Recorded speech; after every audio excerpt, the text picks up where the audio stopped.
Okay, so we are working on this magnetic field due to an electric current. Okay, so we found out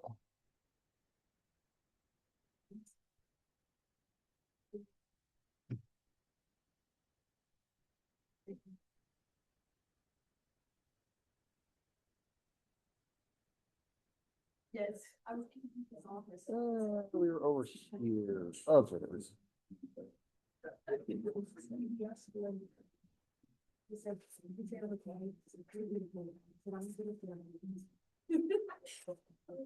No way. We went Ampere song? We did that. Oh, we don't need. Okay. Let's flip a page.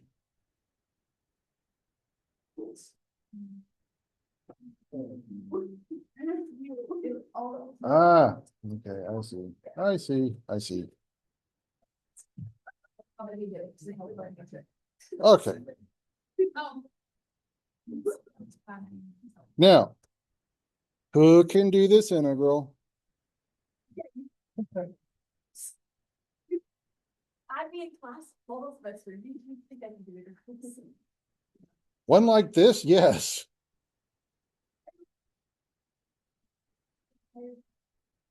I know that Sonia knows the answer.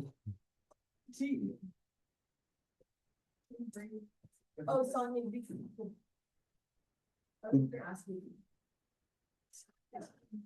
You know what that just sounded like? That just sounded like Sonia, I've just decided that I guess you can come to the thing. That's what it sounded like. That's what it sounded like. Oh, okay.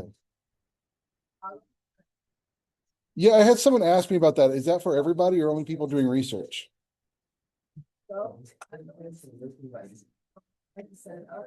Because I have a freshman who would like to go, and it's a good experience. Delaney. But yeah, it would be a good experience even if you're not presenting.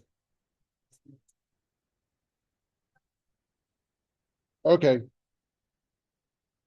So the integral is the antiderivative. So if I have the integral of a differential, what do I get back? Yeah.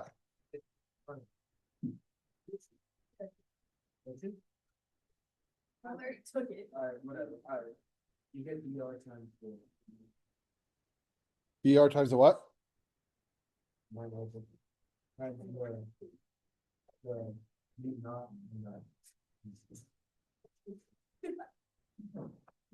Well, if the integral is the antiderivative, what does it do to a differential?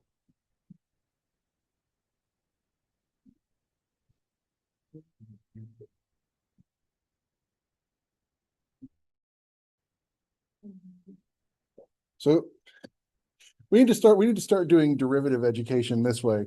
You just pick someone in class and you start making like little snips on them with like nail clippers. So that's a derivative of u. Now stop screaming. Now let's talk about what the derivative is.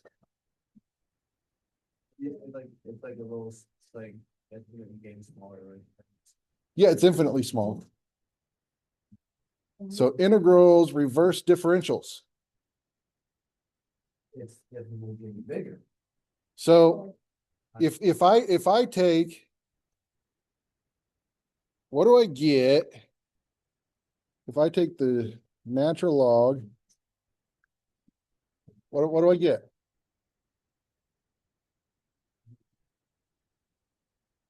I do not get 1. You better not say 1.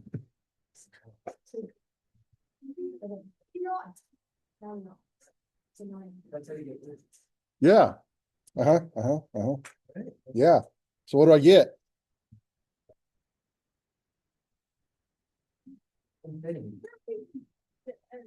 Yeah.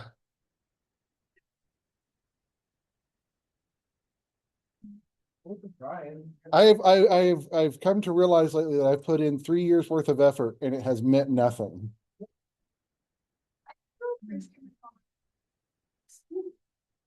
Now, I will say your drawing should have the word allegedly next to it.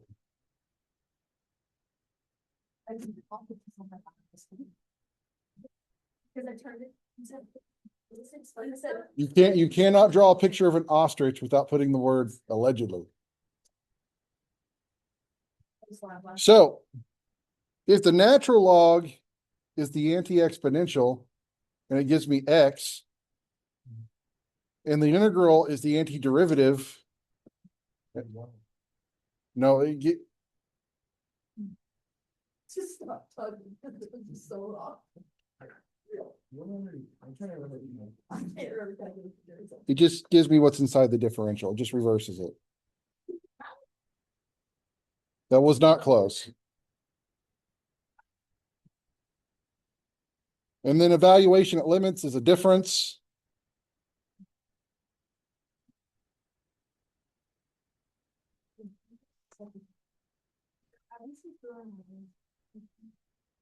No, I do appreciate that.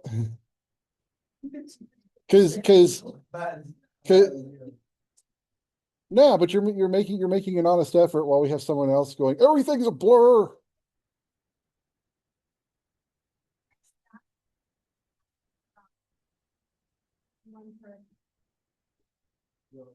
So we're gonna get ER2 pi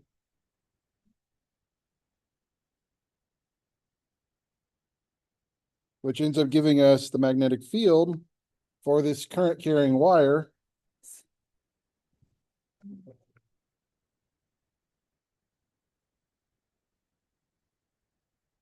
Of that.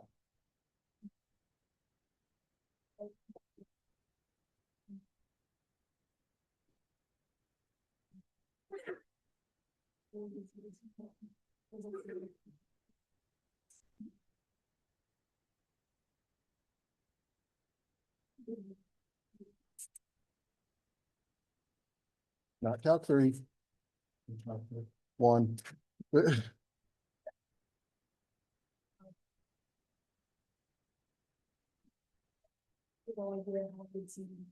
Sonia, do they still get the integrals in calc 1?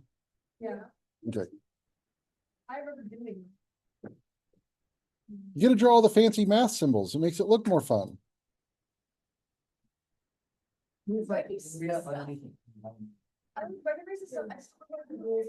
how to do. Like What I never understood is you're comfortable memorizing organic chemistry cycles. You're comfortable memorizing biological cycles. You can memorize all these things, but you see a mathematical theorem like the power rule, and you go, I can't. So you just have to remember it. Yeah, but it's just, yeah. Yeah. And also in high school, I just said the night before. It's like I've seen you all draw the Krebs cycle. You get a piece of paper, you draw a circle, and you go, I'm done. I've seen it. Oh, I put my Krebs cycle.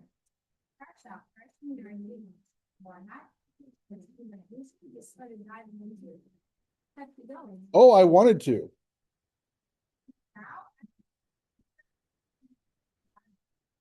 Yep. How many I don't.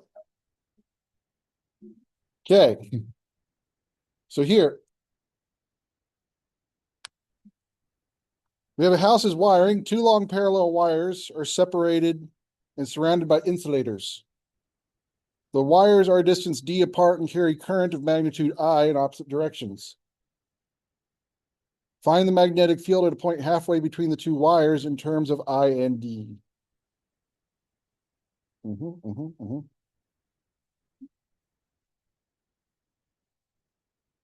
So what do you think the answer for this is going to look like? Very similar. So let's think about our wires.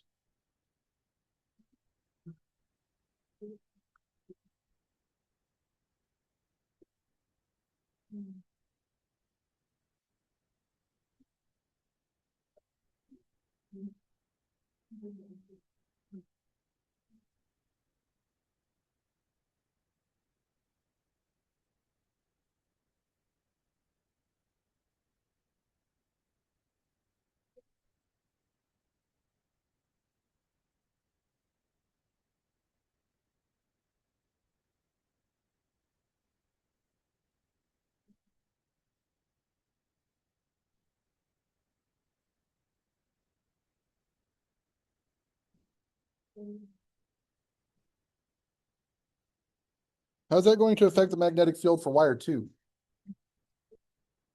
Mm-hmm. Wait, what? You just put your thumb in the direction of the magnetic field and wrap your finger in the direction of current and wrap your fingers in the direction of the field.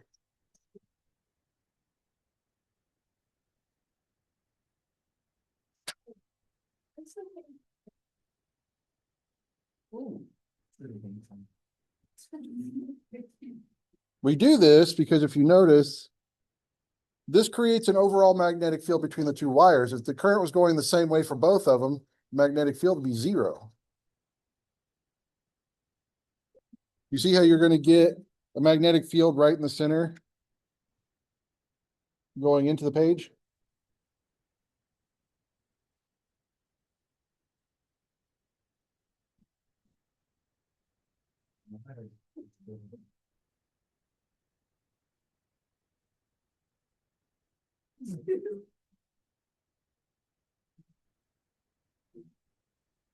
They're separated by a distance d, so that means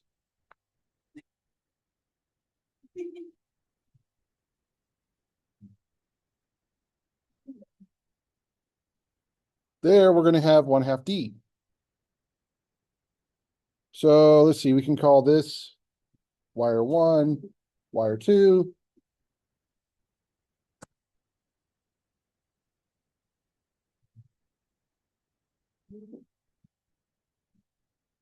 Okay, so the magnetic field for wire one,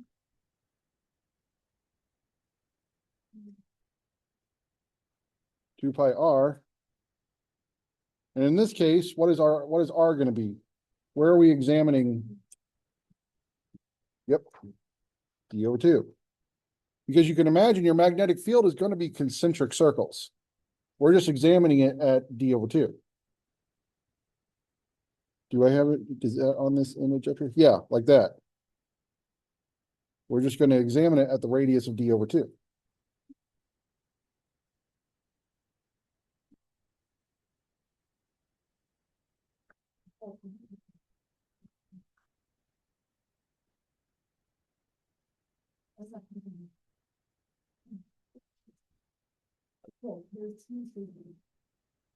Yeah, this isn't physics by Barbie, so we're going to use different colors.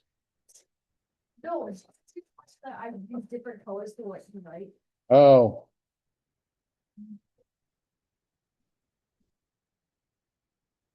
I've been.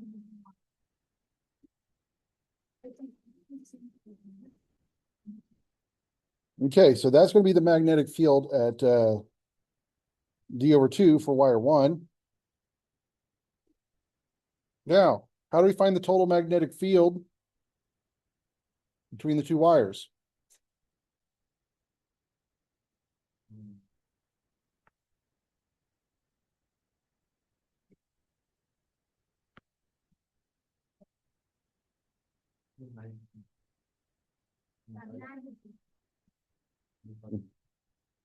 Actually, yeah, that would also do it.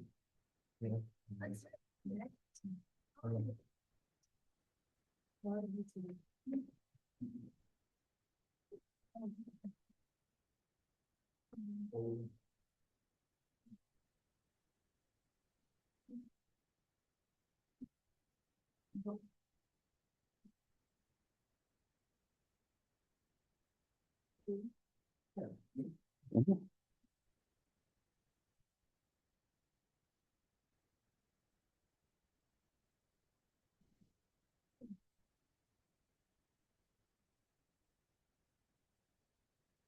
And then, like we said, it's into the page.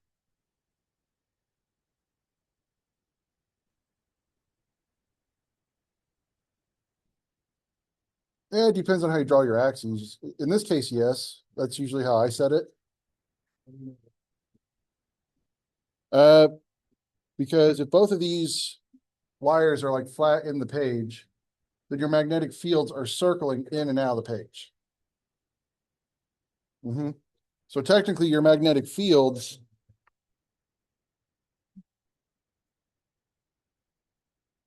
they look like this. They're just circling into and out. Uh-huh. Okay. Mhm. No, And then there's this one, the other way. You come back, right? yeah.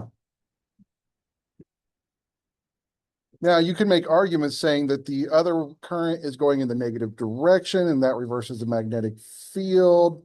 But then you'd get you'd end up getting two negatives together and you'd still end up with the mu zero I over pi d plus mu zero I over pi d. Because you could say that B2 is negative B1. I was thinking- I love this.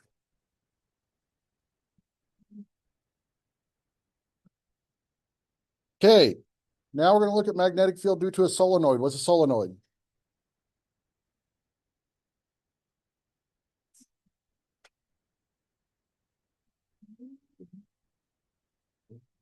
What is a solenoid?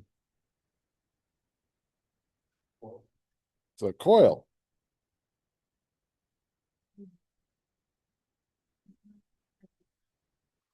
Mm-hmm.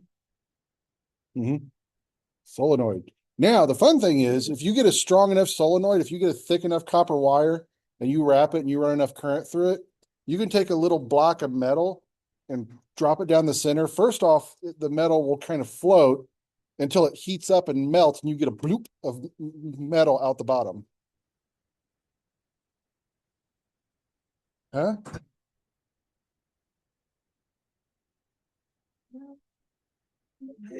You will something. Pinball machines have springs.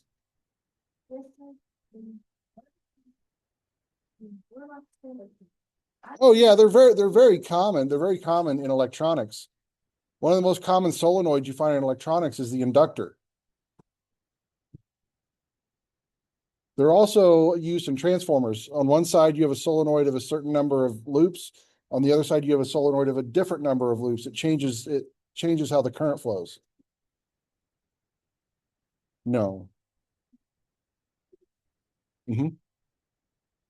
Because you'll get a magnetic field that causes a back current.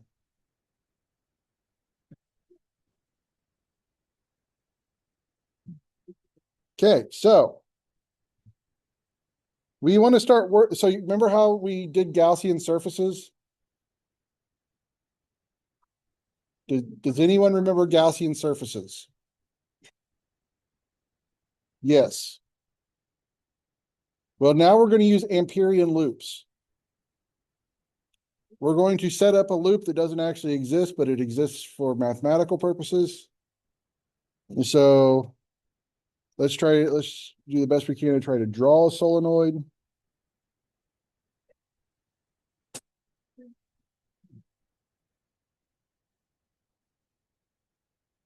Okay, so then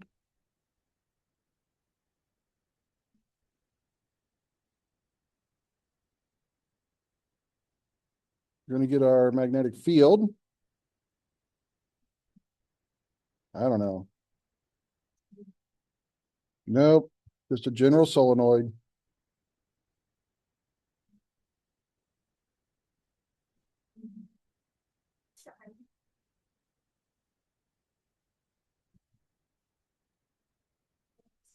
Okay, so we get our magnetic field. Then we're going to draw our Amperian loop.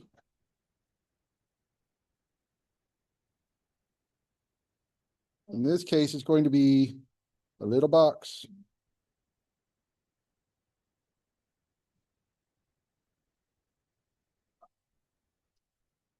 Okay, and it's going to have points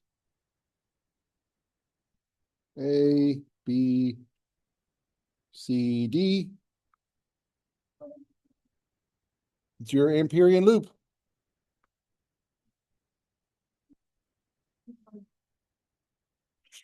You what?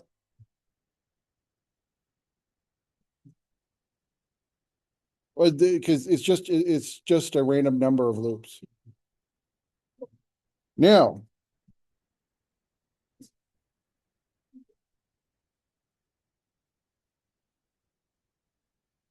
we're going to start again with Ampere's law.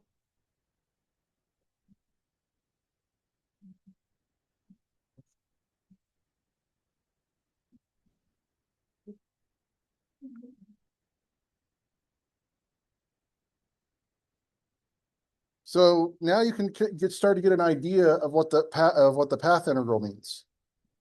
You see our closed Amperian loop? We're going to integrate around that loop. Enclosed. You're going to work with the current enclosed by the loop. Okay, so how do I go all the way around this loop? I go A to B, B to C, C to D, D to A. So an integral that covers this whole loop can break apart, There you go. can break into how many integrals? Four line integrals along each segment.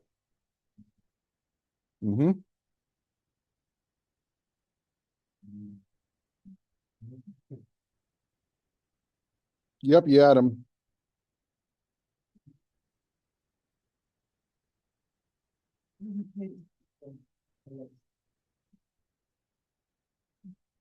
I know.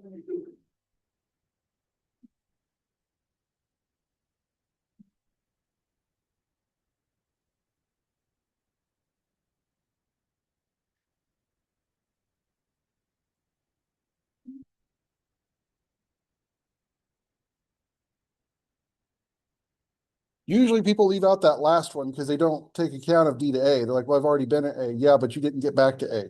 You have to get all the way back to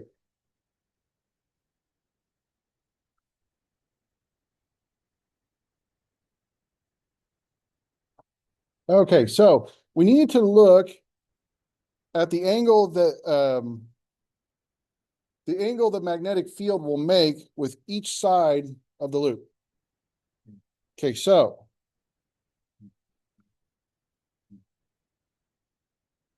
theta equals 0.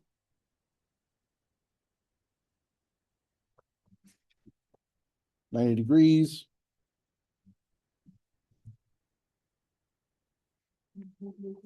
No theta because that side's outside the loop, outside the solenoid. And write solenoid.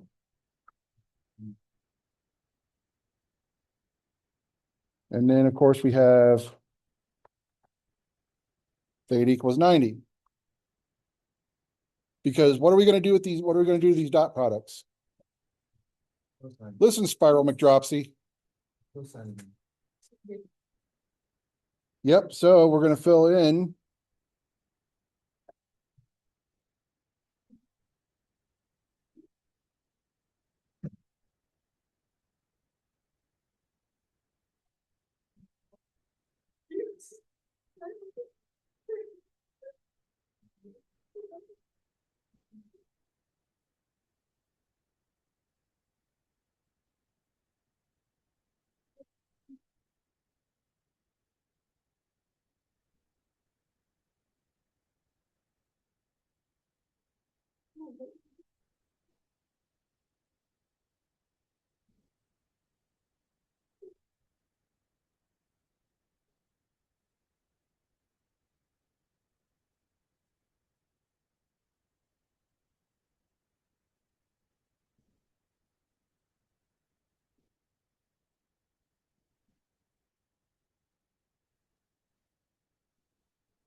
now. We can make this easy on ourselves. Which one of these is going to which ones of these are going to disappear? Yep. So cosine of theta is cosine of 90, 0, cosine of 90, 0.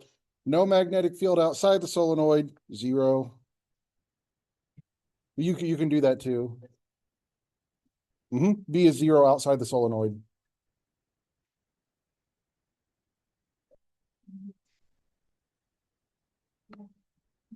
So that is going to get and then A to B. Let's go ahead and say that this thing has a length of L. So A to B is going to go 0 to L, EDL.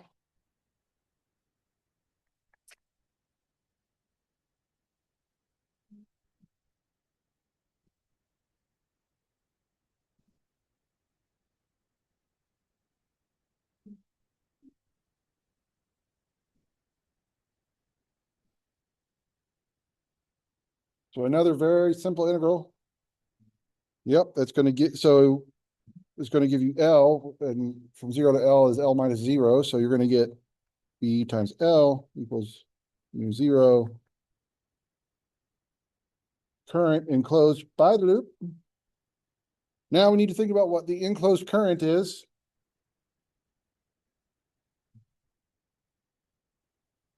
So think of this solenoid. We've made an Amperian loop over a random number of over a random number of the solenoid loops. Each one of those solenoid loops carries current I. So what is the total current enclosed by the loop? Yep. So it's going to be mu 0 number of loops times I. And so our magnetic field for our solenoid will be mu 0 or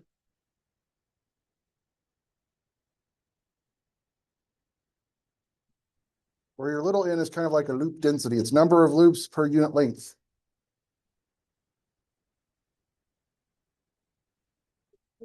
The book, so what most books will say instead of loops, they'll say number of turns. Mm-hmm. Yep. And that is your magnetic field inside a solenoid. Mm-hmm.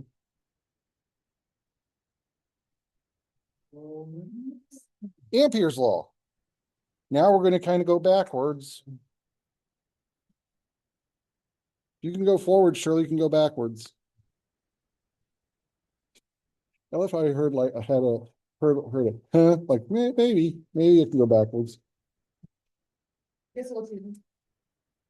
Hey, at the end of the week, if you're ever depressed by physics, just look up a video on YouTube of a baby duck running through a house. Because all you hear is little. Uh-huh. You just hear the little taps of the feet.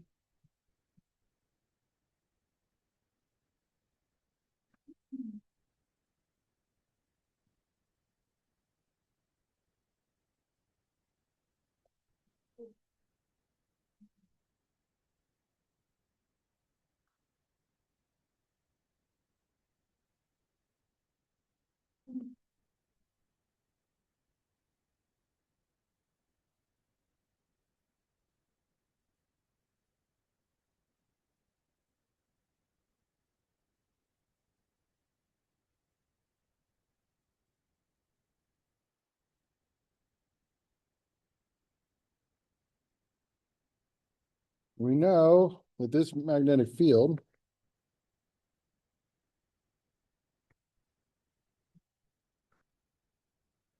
mu 0 I over 2 pi r. So what we're looking at here, let's go ahead and draw. Oh, that's going to be left-sided.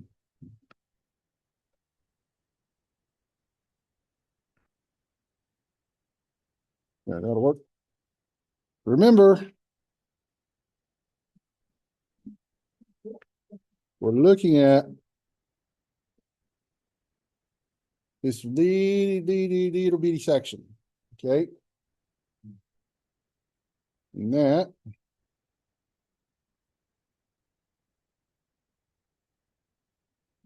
that's your DL. And on a little bitty section,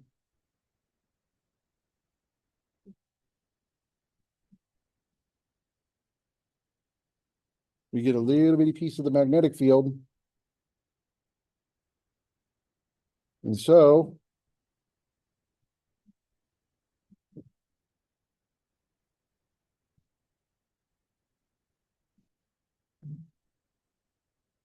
however, in this case, theta is 0. So we're just going to get B DL.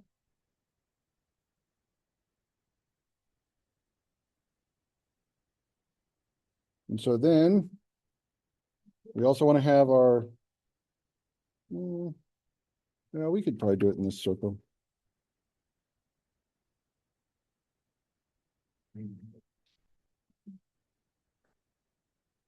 It's larger than it needs to be, but you remember. Oopsies. That's our d theta.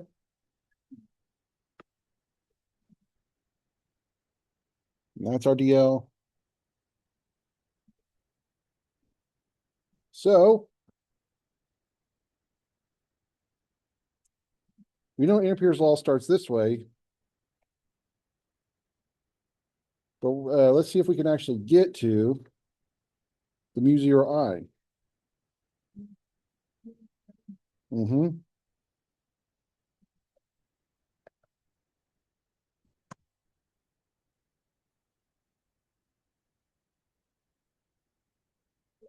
However, we know from that arc length that dl is r d theta. So we're going to plug in our magnetic field.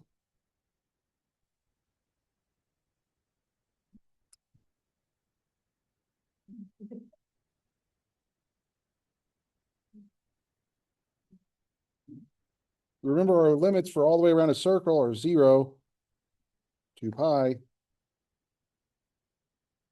r d theta.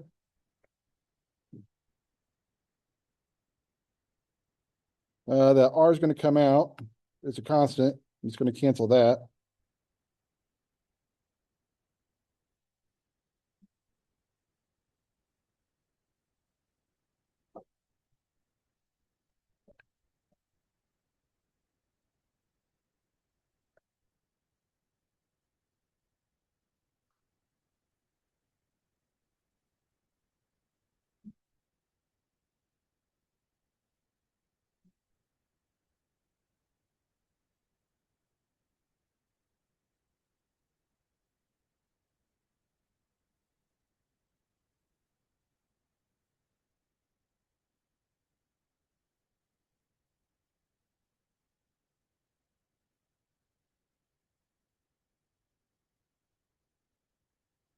So we see that Ampere's law is the integral is going to be that closed surface integral or closed loop integral.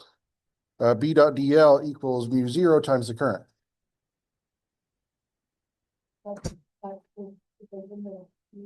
Mu zero. Yeah, so your Ampere's law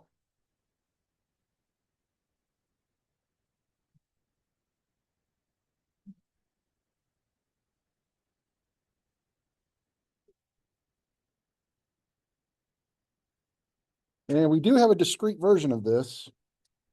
What does discrete mean?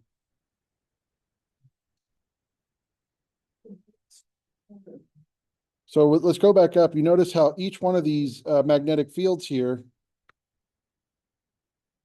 that is our magnetic field that's parallel to that individual DL unit.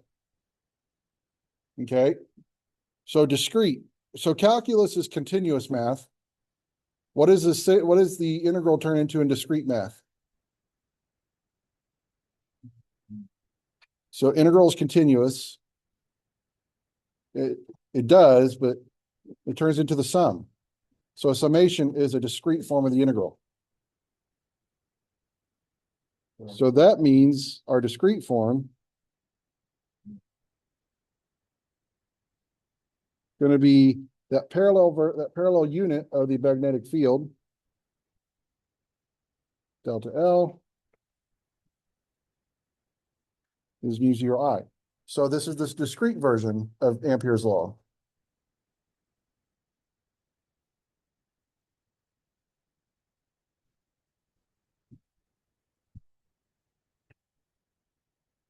And so on Monday, we'll be ready to start the new chapter.